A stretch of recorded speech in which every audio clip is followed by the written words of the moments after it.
Bonjour, j'espère que vous avez la forme. Bienvenue pour cette nouvelle vidéo pour ce jour de défi.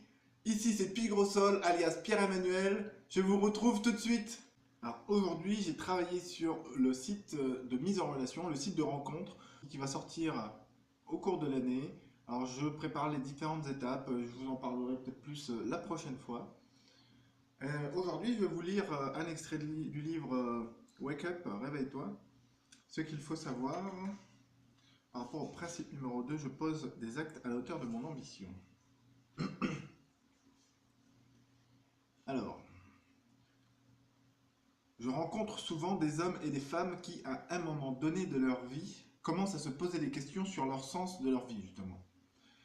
Souvent, ils ont commencé leur carrière sur les chapeaux de roue, sans trop réfléchir à autre chose qu'à leur augmentation de salaire, leur responsabilité et la linéalité de leur curriculum vitae. Ils ont souvent parallèlement fondé une famille et ont répondu prioritairement aux besoins d'argent toujours grandissants de leur famille. De l'argent pour la maison, de l'argent pour les courses, de l'argent pour les vêtements, de l'argent pour les cadeaux, de l'argent pour les vacances, de l'argent pour une nouvelle voiture, de l'argent pour les derniers gadgets à la mode, et puis un matin, probablement installés dans leur zone de compétence ou leur zone d'excellence, qui ont fait référence par rapport à des chapitres précédents, ils se réveillent et se demandent à quoi bon. Ils ont l'impression d'être un hamster dans sa roue, à courir après l'argent et le temps, et ne peuvent plus tolérer l'idée de continuer à fonctionner ainsi pendant les 30 prochaines années de leur vie. On nous fait croire que nous devons toujours posséder la dernière chose à la mode pour être heureux, la paire de chaussures hyper branchées, le smartphone dernier cri, les lunettes de soleil trop tendance, mais toutes ces envies ou tous ces besoins nourrissent certes notre ego, mais ne créent pas de bonheur véritable, durable. Souvenez-vous de la dernière fois où vous êtes fait plaisir en achetant un nouveau vêtement ou un nouveau gadget.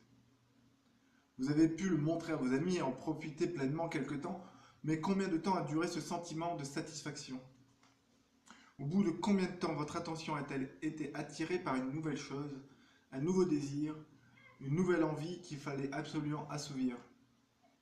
Le bonheur ne vient pas de l'argent ou des choses que l'on peut acheter. Le bonheur vient du sens que nous apportons à notre vie. Le bonheur ne vient pas des choses brillantes dans les vitrines ou dans les magazines, mais de la brillance qui est en nous. Le bonheur vient quand on grandit, quand on se développe, quand on a un impact positif dans la vie des autres. Personnellement, je dirais que le bonheur, c'est la sensation, cette sensation de satisfaction, de plénitude, d'enthousiasme que l'on ressent, que l'on vit à certains moments. Qu'il faut apprendre donc à identifier ces moments pour pouvoir les rendre le plus fréquent possible. On nous fait croire que notre destinée est d'être consommateurs. Et nous sommes de plus en plus nombreux à nous réveiller et à nous rendre compte que nous avons au fond de nous un pouvoir créateur qui est complètement sous-exploité. Nous ne voyons plus l'intérêt de travailler pour gagner de l'argent et pouvoir ensuite le dépenser. Nous avons envie de donner plus de sens à notre travail et à nos vies. Au-delà de tout, nous avons envie de nous réaliser et de nous sentir utiles. Nous pouvons réussir dans notre vie extérieure, mais ressentir un vide à l'intérieur. Je rencontre de plus en plus de personnes qui se demandent si elles sont sur la bonne voie ou s'il ne faudrait pas tout recommencer. Certaines, découragées ou terrifiées à l'idée de se remettre en question, décideront de faire l'autruche pendant encore quelques années, car elles ont trop peur des conséquences éventuelles du changement. Elles pensent qu'elles vont devoir renier tout ce qu'elles ont bâti, leur carrière, leur famille, et du coup elles sont paralysées. Certains vont d'ailleurs aller chercher à oublier ou à fuir dans l'alcool ou le jeu.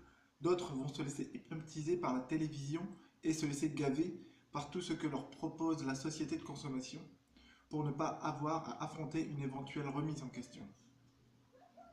Pas besoin d'être particulièrement croyant ou spirituel pour sentir quand il manque un certain je ne sais quoi dans notre vie. Nous sommes alors en quête de quelque chose qui pourrait nous rendre plus alignés avec nous-mêmes et avec les valeurs de notre vie. Je tiens à vous rassurer. Ce qui est important, c'est de prendre conscience que nous n'avons pas besoin de renier nos choix passés pour activer notre brillance dans nos actes et donner plus de sens à notre vie. Si vous écoutez ces mots, et que vous ressentez un certain inconfort, sachez que je crois au fond de mon cœur que tout ce que vous avez fait jusqu'à présent est parfait. Et c'est exactement ce que vous deviez faire pour en arriver là où vous êtes aujourd'hui, qui est peut-être le début du commencement de votre nouvelle vie. C'est parfait parce que c'est. Rien ne sert de juger le passé ou votre réalité présente. Voilà. Un petit extrait qui, je l'espère, vous sera utile, vous fera réfléchir et vous permettra d'avancer sur votre propre chemin spirituel, votre propre quête de vous-même. Voilà, la vidéo se termine. Je vous remercie de votre attention. J'espère qu'elle vous aura été utile. Pensez à poser des questions, à mettre des commentaires en dessous de la vidéo. Je prendrai plaisir à y répondre. Vous pouvez cliquer sur le pouce bleu si la vidéo vous a plu. Vous pouvez aussi vous abonner. Il me reste à vous dire à demain pour une nouvelle vidéo de ce défi de 90 jours. Je vous souhaite une bonne soirée. À bientôt.